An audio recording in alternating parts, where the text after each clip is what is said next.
오늘 우리에게 주시는 하나님 말씀은 시편 89편입니다. 주의 맹세하신 사랑이 어디 있나이까? 라는 제목으로 우리가 함께 하나님의 말씀을 나누겠습니다.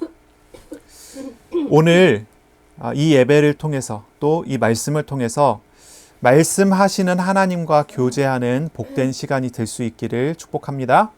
아멘.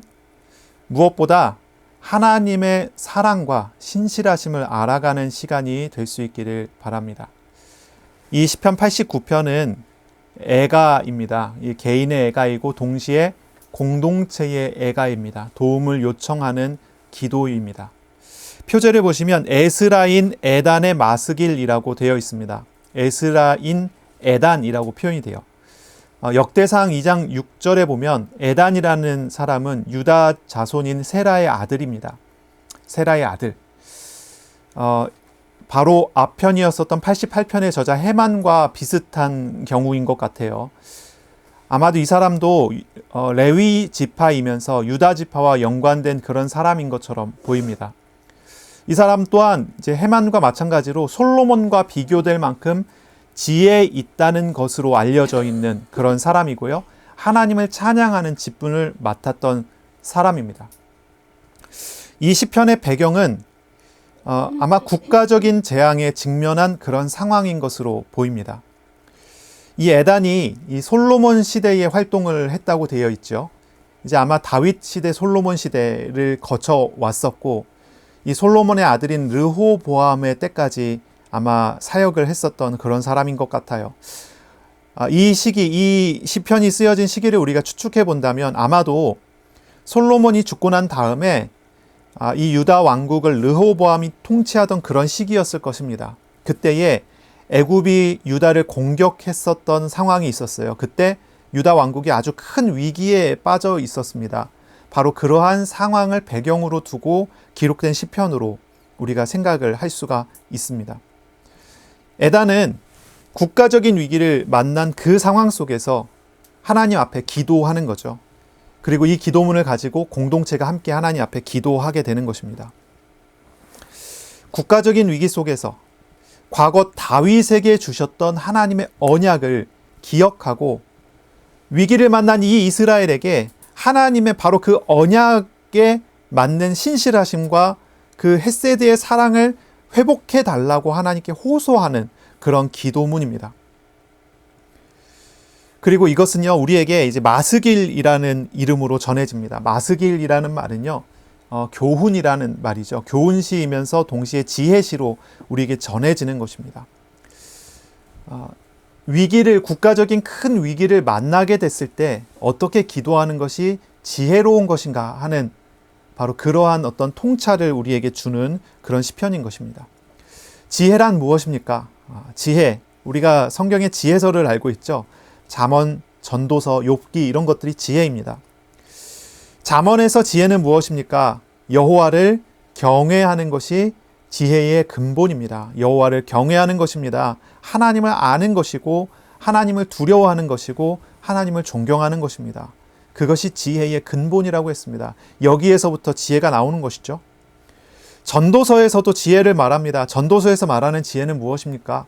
모든 것이 헛되고 헛되지만 해 아래에 있는 모든 것들은 다 헛될 수밖에 없는 것이지만 창조주 하나님은 헛되지 않으시다는 것입니다.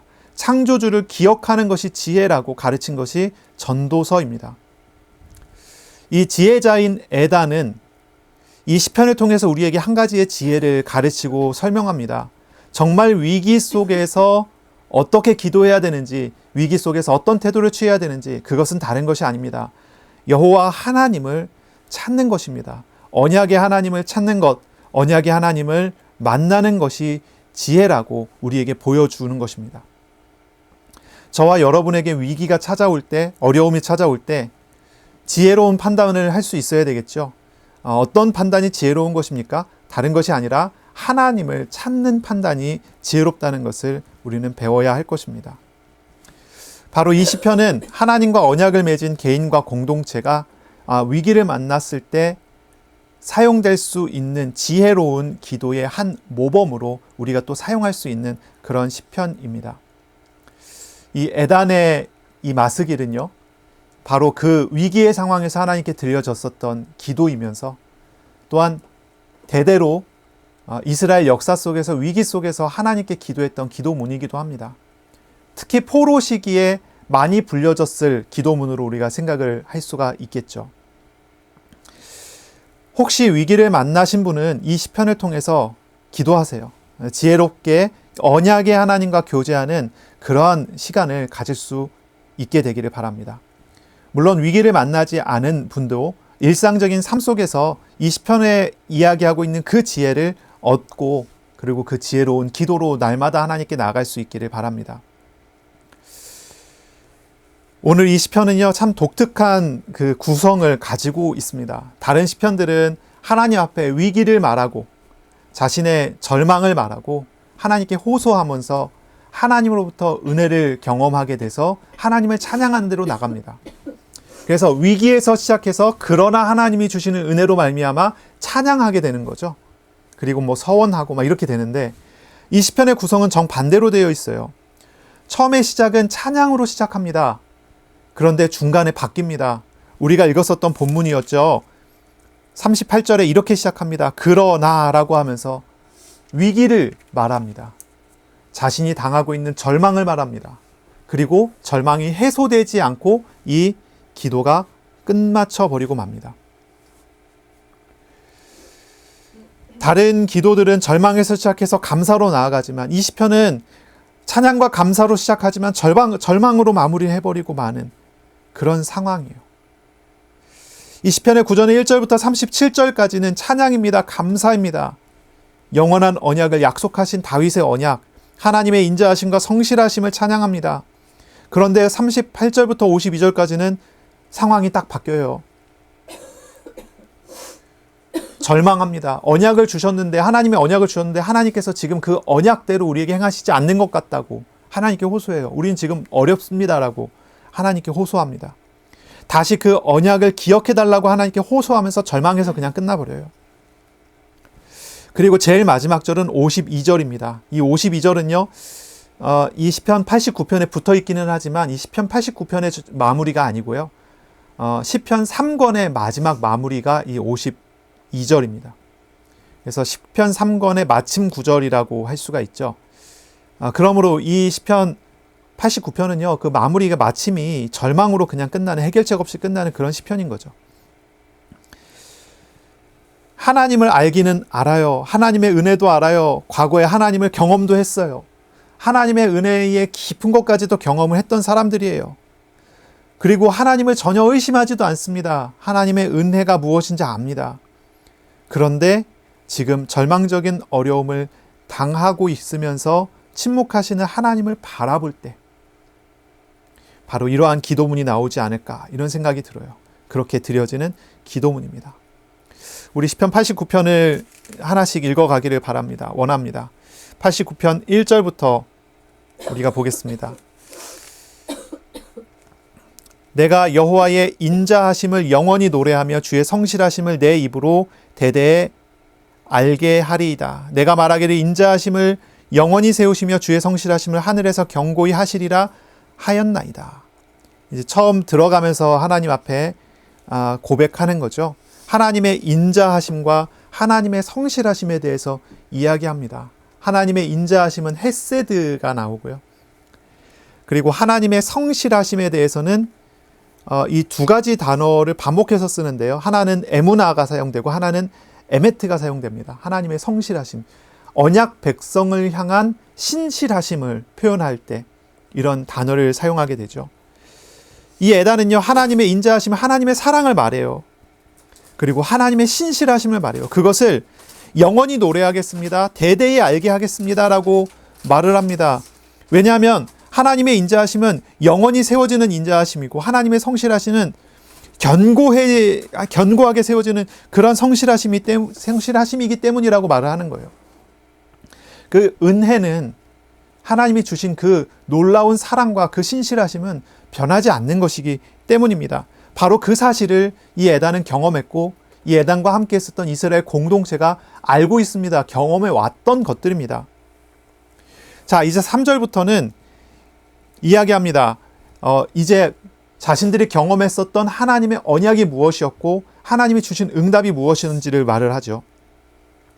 3절 4절입니다. 주께서 이르시되 나는 내가 택한 자와 언약을 맺으며 내 종 다윗에게 맹세하기를 내가 너의 자손을 영원히 견고하게 하며 너의 왕위를 대대에 세우리라 하셨나이다. 셀라라고 합니다. 하나님께서는 다윗과 언약을 맺으셨어요. 그리고 그 언약의 내용은 무엇입니까? 하나님이 맹세한 것은 무엇입니까? 다윗과 다윗의 자손을 영원히 견고하게 하고 왕위를 대대에 세우리라고 약속하셨다는 거예요. 하나님의 약속입니다. 언약입니다. 바로 그것을 말하고 있습니다. 그러면서 바로 그 약속을 하신 하나님이 다윗과 솔로몬의 시대에 어떻게 응답하시고 어떻게 역사하셨는지에 대한 간증이라고 해야 될까요? 어떤 증거를 이야기를 하기 시작해요. 이제 5절부터 시작을 합니다. 5절부터 18절까지가 바로 어떠한 그러한 증거에 대한 이야기입니다. 하나님의 약속과 그 하나님의 약속에 대한 성취가 어떻게 일어났었는지에 대한 말을 하는 거예요. 5절입니다. 여호와여 주의 기이한 일을 하늘이 찬양할 것이요 주의 성실도 거룩한 자들의 모임 가운데서 찬양하리이다. 무릇 구름 위에서 능히 여호와와 비교할 자 누구며 신들 중에서 여호와와 같은 자 누구리이까. 하나님은 거룩한 자의 모임 가운데에서 매우 무서워할 이시오며 둘러 있는 모든 자 위에 더욱 두려워할 이시니이다. 8절이죠. 여호와 만군의 하나님이여 주와 같이 능력 있는 이가 누구리이까. 여호와여 주의 성실하심이 누구를 둘렀나이까. 이렇게 말을 해요. 이 하나님은 이스라엘이 경험했었던 다윗과 솔로몬의 시대에 경험했었던 이 에단이 경험했었던 하나님은 어떤 분이냐면 어느 신들과도 비교할 수 없는 지존하신 분이라는 거예요. 어느 우상과도 비교할 수가 없어요. 하나님은 어느 누구와도 비교할 수 없는 하늘의 하나님이라는 거죠. 여기에 이제 표현했을 때 신들 중에서라고 표현하면 거룩한 자들의 모임 가운데에서라고 표현해요. 이건 어떤 신들의 총회에 대한 이야기겠죠. 만신전에 대한 이미지를 생각해 보면 비슷해요. 모든 신들이 다 모여있다 생각해 보세요. 세상에 있는 모든 신들이 다 모여있다. 그 신들은 다 비슷비슷합니다. 다 비슷비슷해요. 그런데 그들은 다 피조물일 뿐이에요. 그 모든 것 위에서 진짜 왕으로서 그들조차도 통치하시는 그분은 누구십니까? 그분이 바로 여호와 하나님이시다라는 거예요. 다윗과 언약을 맺으신 하나님이시라는 거예요. 세상의 신들이라 한다면, 세상의 신적 존재들이라 한다면 어떤 존재들이겠습니까? 천사들을 포함해서 마귀 사탄 같은 타락 천사들까지 포함이 되겠죠. 어떤 존재들과도 비교할 수 없는 그분이 하나님이시다라는 고백을 해요. 언약을 맺으신 하나님이 누구신지에 대한 말을 하는 거죠. 그러면서 9절부터 13절까지는 하나님의 창조에 대해서 이야기를 하고 만물이 하나님을 의지한다고 고백하는 그런 이야기가 진행이 됩니다. 9절입니다. 주께서 바다의 파도를 다스리시며 그 파도가 일어날 때에 잔잔하게 하시나이다. 주께서 라합을 죽임당한 자 같이 깨트리시고 주의 원수를 주의 능력의 팔로 흩으셨나이다 라고 말합니다. 여기 라합이라고 표현이 되어 있어요. 이 라합 밑에 보시면 각주가 달려 있습니다. 뭐라고 써 있죠? 애굽이라고 써 있습니다. 애굽입니다. 이집트입니다. 이스라엘이 이집트의 공격을 받고 있는 상황, 절체절명의 위기입니다.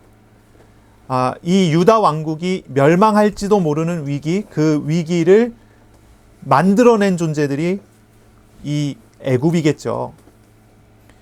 그걸 이야기를 하는 거예요. 하나님께서는 그 애굽을 과거에 어떻게 하셨어요? 죽임당한 자 같이 깨트리셨던 하나님이세요.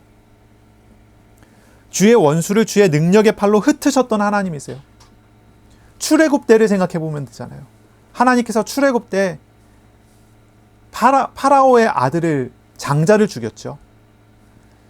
이집트의 모든 신들을 깨트리셨죠. 10가지 재앙들이 그런 것이었습니다. 하나님은 어떤 분이십니까? 모든 혼란을 가지고 오는 바다의 파도들을 잔잔하게 만드시고 다스리시는 하나님이시다라는 표현을 하는 거예요. 11절입니다. 하늘이 주의 것이고 땅도 주의 것입니다. 세계와 그 중에 충만한 것을 주께서 건설하셨습니다. 하나님은 창조주시다라고 표현을 하죠. 12절에 이야기합니다. 남과 북을, 남쪽과 북쪽을 주께서 창조하셨으니 다볼과 헤르몬이 주의 이름으로 말미암아 즐거워하나이다 라고 얘기합니다. 여기에 남과 북 그리고 다볼과 헤르몬 이 네 지역이 나오게 됩니다. 이 네 지역은요, 모든 땅을 상징하는 표현으로 이 네 지역을 표현하는 것 같아요. 이 네 지역의 이제 방위들을 표현을 하는 것입니다. 모든 것을 다스리시는 하나님이시다라고 얘기하고 모든 만물이 결국 주의 이름으로 말미암아 즐거워한다라고 표현합니다. 하나님의 이름으로 말미암아 즐거워한다라고 하는 표현은 그들이 하나님을 알았기 때문에 즐거워한다 이런 표현으로 우리가 이해할 수 있어요. 모든 만물이 하나님을 모르지 않습니다. 하나님을 알아요. 그리고 하나님으로 말미암아 즐거워하도록 하나님이 만드셨다는 거죠. 13절입니다. 주의 팔에 능력이 있사오며 주의 손은 강하고 주의 오른손은 높이 들리우셨나이다. 하나님은 능력이 많으신 그러한 하나님이십니다. 능력이 많으신 하나님이세요. 14절을 볼까요? 이렇게 표현합니다. 의와 공의가 주의 보좌의 기초라. 하나님은 어디에 계신 분이시죠? 보좌에 앉으신 분이라는 표현입니다. 그리고 인자함과 진실함이 주 앞에 있나이다. 자, 너무나 높으신 하나님이세요. 세상 만물을 창조하신 분이세요. 지존하신 분이세요. 모든 신들보다 위에 계신 분이시고 참된 통치자이신 분이 하나님이세요. 그 크신 하나님이 뭘 가지고 계시냐면 보좌에 앉으신 그 하나님이 헤세드의 사랑과 그리고 신실하심을 가지신 하나님이 에메트, 에무나, 바로 이것을 가지신 하나님이시라는 표현을 하는 거예요. 그 하나님이 그 사랑과 신실하심을 누구에게 나타나십니까? 15절부터 18절입니다. 바로 과거에 다윗과 솔로몬 왕국 시대에 하나님께서 다윗과 솔로몬에게 이스라엘에게 그것을 나타내셨습니다. 15절에 즐겁게 소리칠 줄 아는 백성은 복이 있나니 여호와여 그들이 주의 얼굴빛 안에서 다니로다. 그들은 종일 주의 이름 때문에 기뻐하고 주의 공의로 말미암아 높아지오니 주는 그들의 힘의 영광이심이라. 우리의 뿔이 주의 은총으로 높아지오리니 우리의 방패는 여호와께 속하였고 우리의 왕은 이스라엘의 거룩한 이에게 속하였기 때문이니이다 라고 이야기해요. 그 높으신 하나님이 사랑과 신실하심을 전심으로 이스라엘에게 나타내 주셨어요. 놀라운 일이 있는 것입니다. 하나님은 강력한 나라 애굽을 깨뜨리신 분이시잖아요. 우주를 통치하시는 분, 산들을 만드시고 자신의 보좌 위에 앉으신 분이세요. 엄청 높으신 그런 분이신데 그 하나님이 이스라엘의 보호자시라는 거예요. 보호자. 그리고 그 보호자 아래에 있었던 이스라엘은 어떻게 됐습니까? 종일 하나님을 찬양했고 영광 돌리는 그런 사람들이 됐어요. 그들은 16절에 보면 언약을 맺어주신 그 하나님의 이름을 기뻐했고 그들은 하나님의 의로우심으로 인해서 그 언약적 관계로 인해서 높아진 사람들이에요. 높으신 하나님으로 말미암아 이들이 높아졌어요. 하나님은 이스라엘의 힘이 되어 주셨고 자기 백성에게 위엄과 능력을 베푸신 하나님이시라는 거죠. 언제나 하나님의 백성들은 하나님의 은총으로 무서운 힘을 내는 그런 사람들이 된 것입니다. 그랬던 것입니다. 그래서 다윗 솔로몬 시대 때의 이스라엘은 이스라엘의 전성기였죠. 주변의 모든 나라들에서 다윗과 함께하는 하나님, 솔로몬과 함께하는 하나님을 두려워해서 조공을 바치는 그런 나라가 됐었잖아요. 바로 그 다윗의 후손이 하나님께 속한 사람이었습니다 라고 고백을 하는 거죠. 그런데 지금은 어떻습니까? 지금은 어떤가요? 지금은 이 많은 것들이 상실되어 버린 상황이 되어버리고 말았다는 거죠. 그런 상황 속에서 과거를 돌아보며 우리와 함께 하셨던 바로 그 하나님을 찾는 기도로 나아가고 있는 거예요. 다윗 시절, 솔로몬 시절의 이스라엘은 이 5절부터 18절에 바로 그 삶을 살아갔던 그런 시절이에요. 그들은 너무나 높은 하나님을 경험했고 그 하나님의 보호하심과 통치하심 속에서 큰 기쁨을 경험하고 누렸던 것입니다. 그 모든 일들은 무엇으로 인해서 일어난 일들이었습니까? 하나님과의 언약으로 인해서 일어났었던 그런 일들이었습니다. 그때 바로 이스라엘은요, 지혜를 가지고 있었어요.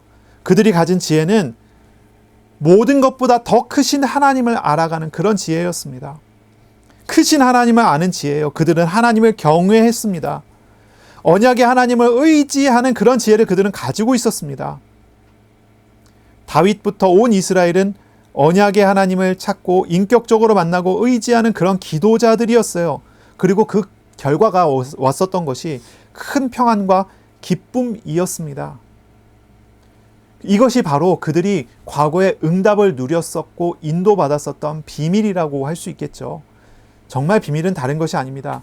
언약을 주신 하나님이 누군지를 알고 그 하나님의 보호 아래서 살아가는, 하나님을 경외해 하나님을 의지하는 믿음을 가졌었던 것, 그것이 진짜 비밀이고 지혜였던 것이죠. 우리가 오늘 이 말씀을 읽으면서 이런 생각을 할 수 있어야 돼요. 이런 것을 배울 수 있어야 돼요. 나는 무엇을 찾아야 하고 무엇을 의지해야 하겠습니까? 무엇이 지혜입니까? 하나님을 알고 하나님을 찾는 지혜가 우리에게 있어야 될 것입니다. 그때 우리는 하나님이 하시는 일로 말미암아 평안과 기쁨을 누리게 될 것입니다. 19절부터는 이제 이 에단이 하나님이 하신 약속, 언약, 그 언약을 낭독하면서 하나님께 호소하는 장면이 나옵니다. 바로 과거에 주셨던 응답을 이야기하고 그 응답의 근거였었던, 그 은혜의 근거였었던 언약을 직접 낭독합니다. 이 언약을 낭독하는 이유가 무엇일까요? 하나님이 약속하신 것을 기억해 달라고 이야기하는 거예요. 하나님 언약을 하셨는데 그 언약을 기억하고 그 언약을 성취해 달라고, 그 약속, 하나님이 약속하시지 않았냐고 낭독하는 거예요. 이 낭독은 두 가지 목적이에요. 하나는 하나님께 들려드리는 목적이에요. 하나님 약속하신 거 이루어 주세요 라고. 또 하나는 이스라엘에게 들려주는 목적이에요. 우리가 이 언약에 맞게 하나님 앞에 서야 된다라고, 우리가 정말 이 언약에 맞게 참 지혜자가 되어야 된다라는 이야기들을 하는 거예요. 이렇게 기도하는 이유는 그들이 과거에 주셨던 그 언약을 망각하고 망국에, 나라가 망하는 데 가까워진 그런 상황이었기 때문이에요. 에단은 과거에 바로 그 언약에 의지해서 하나님께 호소하며 기도하고 있는 거예요. 19절부터 29절까지를 우리가 보겠습니다. 먼저는 하나님께서 다윗을 어떻게 세우셨는지에 대한 이야기를 합니다. 그때 주께서 환상 중에 주의 성도들에게 말씀하여 이르시기를, 내가 능력 있는 용사에게는 돕는 힘을 더하여 백성 중에서 택함 받은 자를 높였으며 내가 내 종 다윗을 찾아내어 나의 거룩한 기름을 그에게 부었도다. 내 손이 그와 함께하여 견고하게 하고 내 팔이 그를 힘이 있게 하리로다. 원수가 그에게서 강탈하지 못하며 악한 자가 그를 곤고하게 못하리로다. 내가 그의 앞에서 그 대적들을 박멸하며 그를 미워하는 자들을 치려니와 나의 성실함과 인자함이 그와 함께하리니 내 이름으로 말미암아 그의 뿔이 높아지리로다. 내가 또 그의 손을 바다 위에 놓으며 오른손을 강들 위에 놓으리니 그가 내게 부르기를 주는 나의 아버지시요 나는 나의 하나님이시요 나의 구원의 바위시라 하리로다. 내가 또 그를 장자로 삼고 세상 왕들에게 지존자가 되게 하며 그를 위하여 나의 인자함을 영원히 지키고 그와 맺은 나의 언약을 굳게 세우며 또 그의 후손을 영구하게 하여 그의 왕위를 하늘의 날과 같게 하리로다. 하나님께서 다윗과 맺은 언약에 대해서 이야기를 하는 거예요. 하나님 다윗을 이렇게 선택하시고 다윗에게 이러한 언약을 주시지 않았습니까? 라는 말을 하는 거예요. 그런데 이 언약엔 조건이 있죠. 30절부터 32절입니다. 만일 그의 자손이, 이제 다윗과 맺은 언약이고요, 다윗의 후손에게 이야기하는 겁니다. 그의 자손이 내 법을 버리며 내 규례대로 행하지 아니하며 내 율례를 깨트리며 내 계명을 지키지 아니하면, 이 네 가지 조건이죠. 네 가지 조건인데 같은 겁니다. 법을 버리는 거, 하나님의 법을 버리는 거, 율법을 어기는 거죠. 하나님의 규례대로 행하지 않는 것, 내 율례를 깨트리는 것, 계명을 지키지 않는 것, 네 가지 다 똑같은 거 한 가지 얘기합니다. 하나님과의 약속, 언약이 율법에 걸려 있는데 율법을 지키지 아니하면이라는 이야기죠. 그러면 어떻게 합니까? 32절입니다. 내가 회초리로 그들의 죄를 다스리며 채찍으로 그들의 죄악을 벌하리로다 라고 말합니다. 33절이에요. 그러나 참 이 언약입니다. 이 참 놀라운 은혜죠.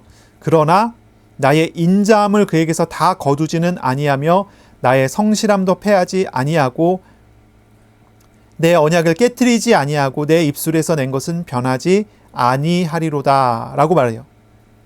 하나님께서 말씀하시기를 내가 나의 거룩함으로 하나님의 거룩함으로 한 번 맹세하였은즉 다윗에게 거짓말을 하지 아니할 것이라. 그의 후손이 장구하고 그의 왕위는 해같이 내 앞에 항상 있으며 또 궁창이 확실한 증인인 달같이 영원히 견고하게 되리라 하셨도다 셀라 그랬습니다.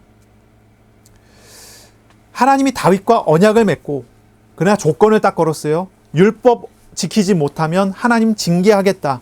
그러나 징계는 하더라도 하나님의 그 헤세드를 그에게 영원히 거두지는 않을 것이고 회복시켜 주시겠다라고 말하는 거죠. 말씀하시는 거예요. 하나님은 결코 언약을 파기하지 않는 하나님이시라고 말을 하는 거예요. 에단은 하나님 앞에서 그리고 이스라엘 앞에서 다윗과 그 후손에게 하나님 주신 약속을 돌아보는 거예요. 거기에서 특별히 초점을 맞추는 건 다른 게 아닙니다. 다윗의 후손과 영원히 함께 하실 것이라고 하는 바로 그 약속에 초점을 딱 맞추고 이것을 낭독하는 거예요. 낭독합니다. 하나님께서 다윗의 후손의 왕위를 견고하게 하시겠다고 말씀하시지 않았습니까? 라고 하나님께 호소하는 거죠. 그리고 난 다음에 이제부터 본격적인 진짜 기도의 목적이 나오기 시작합니다. 이게 38절부터 51절이에요. 우리가 읽었던 본문입니다. 자, 38절을 보세요. 그러나 하면서 이야기합니다. 하나님께서 주의 기름 부음 받은 자에게 노하사 물리치셔서 버리셨습니다. 이렇게 말해요. 좀 과장법이죠. 이스라엘이 어려움을 당했어요. 그렇죠? 근데 버림 받았습니까? 버림 받기 직전이에요. 직전입니다. 아직 이스라엘 망하지 않았어요. 근데 이제 과장해서 얘기. 하나님 버리셨습니다. 지금까지는 버리신 것처럼 보입니다. 이런 표현이죠. 주의 언약, 종의 언약을 미워하사 그의 관을 땅에 던져 욕되게 하셨습니다. 그의 모든 울타리를 파괴하시며 그 요새를 무너뜨리셨습니다. 지금 유다 왕국이요. 공격을 당하는데요. 성들을 빼앗기는 거예요. 울타리가 무너졌어요. 길로 지나가는 자들에게 탈취당하고 그의 이웃에게 욕을 당합니다. 주께서 그의 대적들의 오른손을 높이시고 그들의 모든 원수들은 기쁘게 하셨지만 그의 칼날은 둔하게 하셨고 그가 전장에서 더 이상 버티지 못하게 하셨고 그는 누구죠? 이스라엘 왕이죠. 유다 왕이죠. 다윗의 후손입니다. 그의 영광을 그치게 하시고 그의 왕위를 땅에 엎어 놓으셨습니다. 그의 젊은 날들을 짧게 하시고 그를 수치로 덮으셨습니다. 이렇게 말하는 거예요. 이게 진짜 하고 싶은 말이에요. 지금 우리가 그 언약과 다르게 이런 어려움을 당하고 있지 않습니까? 라고 말하는 거죠. 그리고 46절입니다. 여호와여 언제까지니까 스스로 영원히 숨기시겠나이까? 주의 노가 언제까지 불붙듯 하시겠나이까? 나의 때가 얼마나 짧은지 기억하소서. 사람의 때는 짧잖아요. 하나님의 약속을 이루셔야 되는데 그 약속을 이루시는 기간이 우리의 삶을 넘어서면 어떡해요? 우리가 다 죽고 난 다음에 응답하실 겁니까? 이렇게 얘기를 하는 거예요. 주께서 모든 사람을 어찌 그리 허무하게 창조하셨는지요? 누가 살아서 죽음을 보지 아니하고 자기의 영혼을 수월의 건세에서 건지리이까? 우리가 죽고 난 다음에 돼서야 하나님께서 이 약속을 지키시겠습니까? 라고 물어보는 거예요. 49절입니다. 주여 주의 성실하심으로 다윗에게 맹세하신 그 전에 인자하심이 어디 있나이까? 우리 오늘 본문의 오늘 이 설교의 제목이에요. 하나님께서 맹세하신 사랑이 어디에 있습니까? 이렇게 외치는 거예요. 그 사랑은 도대체 어디에 있습니까? 주는 주의 종들이 받은 비방을 기억해 주십시오. 많은 민족의 비방이 내 품에 있습니다. 여호와여 이 비방은 주의 원수들이 주의 기름 부음 받은 자의 행동을 비방한 것입니다. 저들이 비방하는 것은 결국 하나님을 비방하는 것과 뭐가 다릅니까? 하나님 비방하는 것과 같아요. 하고 끝나요. 이 기도가요.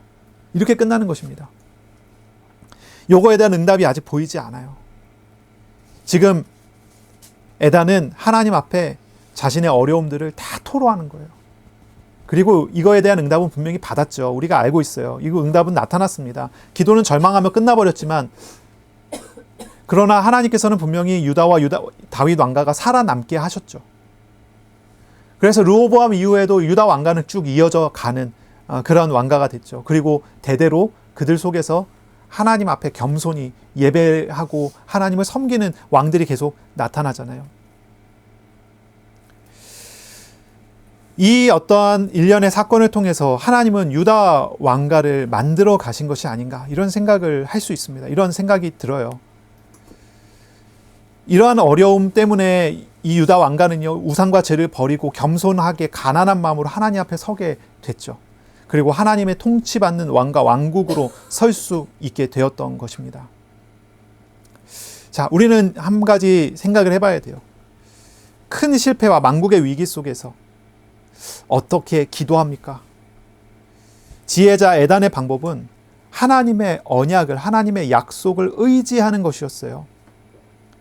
에단은요, 하나님의 말씀으로 돌아갔습니다. 말씀을 낭독했습니다. 말씀하신 하나님께서 말씀대로 이루어 주실 것을 호소했습니다.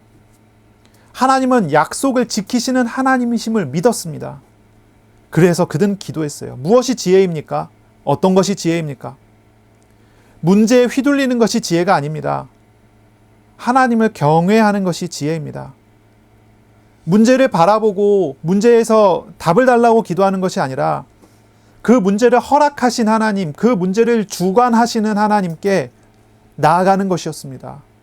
그는 자신이 당한 어려움으로 인해 하나님을 더 경외하고 두려워하게 되었고, 그리고 하나님의 약속을 의지해서 하나님께 기도하는 사람이 되었습니다. 그것이 지혜입니다. 육신을 따라가는 것이 아니라 영적인 실상을 보고 하나님께로 나아가는 것이 지혜입니다. 실천적으로 표현한다면 말씀을 묵상하면서 말씀대로 역사하시는 하나님을 대면하도록 하는 것이 지혜입니다. 여러분들은 어려움 중에서 기도할 때 무엇을 의지하며 호소합니까? 무엇을 의지합니까? 이 에단은 말씀을 의지했어요. 언약을 낭독했다는 말은 말씀을 묵상한 것입니다. 말씀을 묵상하며 소리내 읽으며 하나님께 호소한 것입니다. 어떤 사람은 말하기를 이 에단이 하나님 앞에 무릎 꿇는 것이 어리석다고 말할지 모르겠습니다.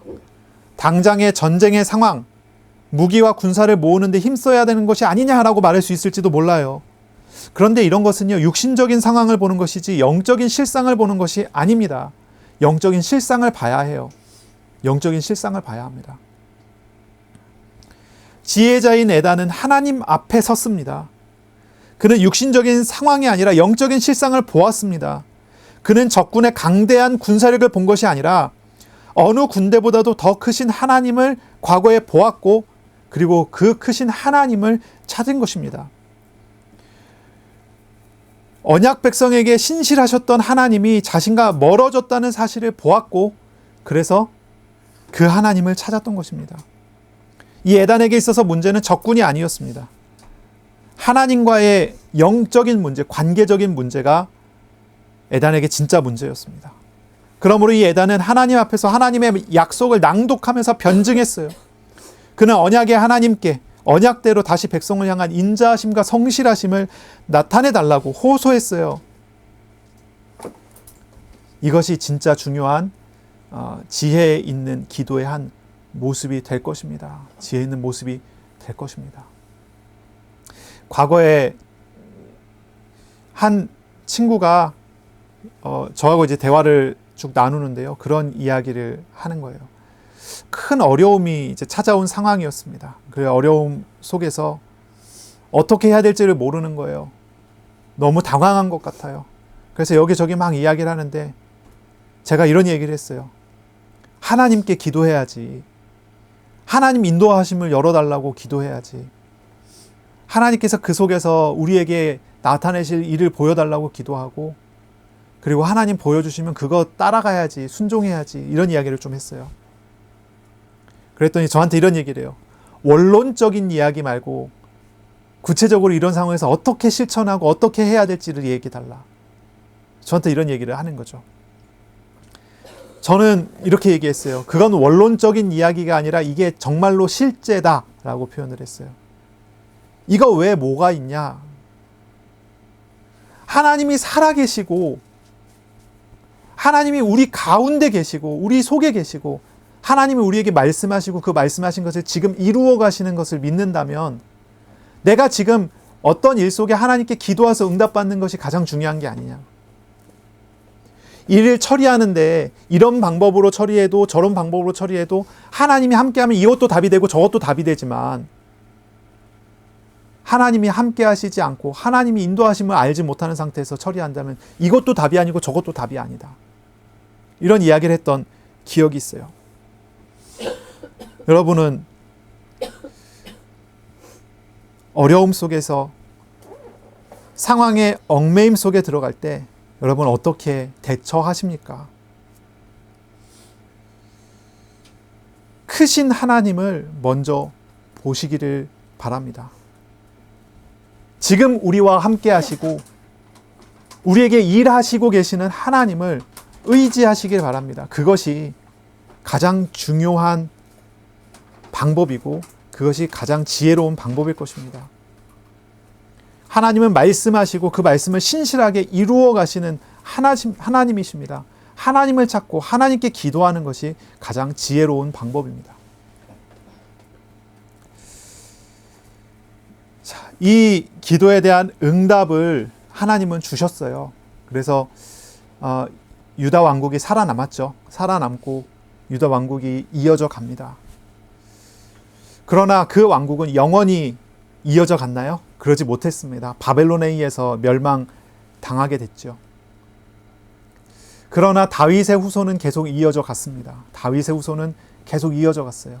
하나님이 주시겠다고 약속하신 그 다윗 왕가는 세워집니다. 영원히 세워집니다. 바로 예수 그리스도를 통해서 세워졌습니다.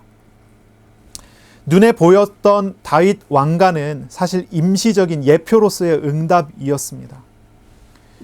다윗 왕가를 하나님께서 영원히 세우시겠다고 하는 얘기는 육신적으로 영원히 세우시겠다는 이야기가 아니라 그걸 예표로서 나타내시는 겁니다. 다윗의 후손으로 오시는 메시아를 바라보게 하는 그러한 도구로서 다윗 왕가가 세워졌던 것이죠.